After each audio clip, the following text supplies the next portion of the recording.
আসসালামু আলাইকুম। আপনারা যেখান থেকে হাইকোর্ট পারমিশন পরীক্ষার জন্য প্রস্তুতি নিচ্ছেন, সবাইকে আহ্বান জানাবো আমাদের যে কোয়াশমেন্ট সিরিজের আলোচনা রয়েছে, সেই কোয়াশমেন্ট সিরিজের আলোচনায় অংশগ্রহণ করতে আপনারা যারা অনলাইনে অংশগ্রহণ করতে চান জুম অ্যাপের মাধ্যমে, যেখানে আমরা কম্পিউটারের প্রেজেন্টেশনের মাধ্যমে জুম অ্যাপে ক্লাস নিয়ে থাকি।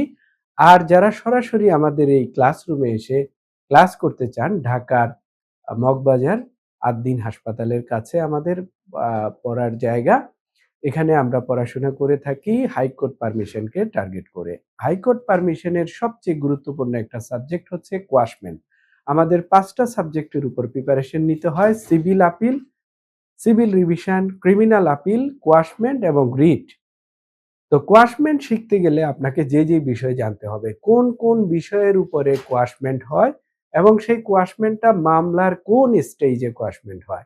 এগুলা জানার জন্য আপনার এই কনসেপ্টটা যদি ক্লিয়ার করতে হয়, তাহলে আমরা এই বোর্ডে যতগুলা নিয়ম লিখেছি, যতগুলা সূত্র লিখেছি, প্রত্যেকটা বিষয় আপনাকে ক্লিয়ার কনসেপ্ট নিয়ে যেতে হবে। যদি আপনি এই বিষয়গুলা ক্লিয়ার কনসেপ্ট না নেন, শুধুমাত্র বইয়ের ৫ টা বা ১০ টা কোয়াশমেন্ট প্রশ্ন সলভ করে আপনি পরবর্তী পরীক্ষায় যে কোয়াশমেন্ট প্রশ্ন আসবে তার সঠিক উত্তর করতে পারবেন বলে কোনো গ্যারান্টি পাবেন না। তবে আপনি যদি কোয়াশমেন্ট সংক্রান্ত যে সকল আইন বা ফর্মুলা রয়েছে সে সকল আইন ক্লিয়ার করে আপনি যান পরীক্ষার হলে, তখন আশা করা যায় আপনি কোয়াশমেন্টের উত্তর করতে পারবেন। এই দিক থেকে যদি আমরা একটু চিন্তা করি যে কনভিকশন অ্যান্ড সেন্টেন্স যখন হয়, কনভিকশন এবং সেন্টেন্সের বিরুদ্ধে কখন আপনি কিভাবে কোন প্রসিডিউরে এসে কোয়াশমেন্ট করবেন হাইকোর্ট ডিভিশনে।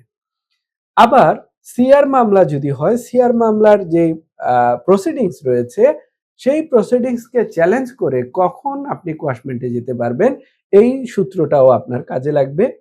পাশাপাশি এফআইআর যখন হয়ে থাকে থানায়, যখন কোনো মামলা হয়ে থাকে, সেই থানার মামলা যদি বিচার পর্যন্ত আসে অর্থাৎ জাজমেন্ট পর্যন্ত, এফআইআর থেকে শুরু করে জাজমেন্ট পর্যন্ত কোন স্টেজে কিভাবে কোয়াশমেন্টে যেতে পারবেন সেই বিষয়টার উপরেও আপনাকে সঠিক জ্ঞান রাখতে হবে। পাশাপাশি ম্যাজিস্ট্রেট কোর্ট থেকে শুরু করে আপনি কিভাবে কোয়াশমেন্ট পর্যন্ত যেতে পারেন তার একটা ধারাবাহিক সূত্র আপনার জানা লাগবে। আবার ম্যাজিস্ট্রেট কোর্ট থেকে একটা অর্ডারের বিরুদ্ধে কিভাবে আপনি হাইকোর্ট পর্যন্ত কোয়াশমেন্টে যেতে পারবেন তারও আপনাকে সঠিক ধারণা নিয়ে পরীক্ষার হলে যেতে হবে।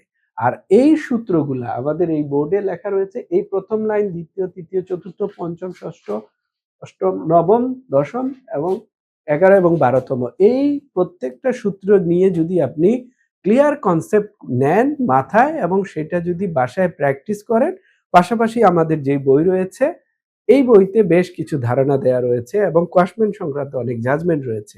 সেই জাজমেন্টগুলা এবং এই সূত্রগুলা যদি আপনি পড়ে নিজেকে প্রস্তুত করেন, তাহলে এই বইয়ে বিগত ২০ বছরের যে সকল কোয়াশমেন্ট প্রশ্ন রয়েছে সেই সকল প্রশ্নের উত্তর দিতে পারবেন এবং ইনশাল্লাহ পরীক্ষায় নতুন যদি কোনো প্রশ্ন আসে কোয়াশমেন্ট নিয়ে, আর আশা করছি আমরা আগামী পরীক্ষায় নতুন প্রশ্নের মাধ্যমে আপনাদেরকে পরীক্ষা ফেস করতে হবে। কারণ আপনারা ইতিমধ্যে দেখেছেন বার কাউন্সিলের যে পরীক্ষা হয়ে গেল, গতকাল রেজাল্ট হয়েছে, সেই পরীক্ষায় দেখেছেন ৩৮,০০০ পরীক্ষার্থী ছিলেন, সেখানে মাত্র ৬,০০০ পরীক্ষার্থী পাশ করেছেন। তার মানে কি, আগের যে সকল এমসিকিউ প্রশ্ন ছিল এগুলো এখন খুব বেশি একটা রিপিট হয় না। হাইকোর্ট পরীক্ষায় একইভাবে আপনারা দেখেছেন ২১ সালে যে সকল রিট প্রশ্ন এসেছে সেগুলো আর ২৩ সালে আসেনি। তার মানে কি, আগামী যে সকল পরীক্ষা হতে যাচ্ছে সে সকল পরীক্ষায় আপনি রিপিট প্রশ্ন পাওয়ার চিন্তা না করাটাই ভালো। অতএব আমরা আরেকটা প্রোগ্রাম আয়োজন করেছি, সেটা হচ্ছে ৩০টা নতুন প্রশ্ন। আমাদের এই বইতে বিগত ২০ বছরের যে সকল প্রশ্ন রয়েছে সে সকল প্রশ্ন সলভ করার পাশাপাশি নতুন যে সকল প্রশ্ন রয়েছে সে সকল প্রশ্ন আমাদের কাছ থেকে সংগ্রহ করে আপনি নিজেকে যাচাই বাছাই করে নিতে পারেন আপনি হাইকোর্ট পরীক্ষার জন্য কতটুকু প্রস্তুতি নিয়েছেন। আশা করি আমাদের সাথে সরাসরি ক্লাসে আপনারা অংশগ্রহণ করবেন সেই আহ্বান রাখছি, এবং যারা ঢাকার বাইরে রয়েছেন বা ব্যস্ত রয়েছেন তাদের জন্য আমাদের জুম অ্যাপের মাধ্যমে প্রত্যেক শুক্রবার রাত ৯:৩০টায় এবং প্রত্যেক শনিবার রাত ৯:৩০টায় জুম অ্যাপের মাধ্যমে ক্লাস রয়েছে। সেই ক্লাসে আপনি বাসায় বসে হাইকোর্ট পরীক্ষার প্রস্তুতি নিতে পারেন আমাদের জুম ক্লাসের মাধ্যমে। তো আগামী পরীক্ষা আপনাদের ভালো হোক এই আশাবাদ রেখে আজকের মতো এখানে শেষ করছি। ভালো থাকবেন, সুস্থ থাকবেন। আল্লাহ হাফেজ।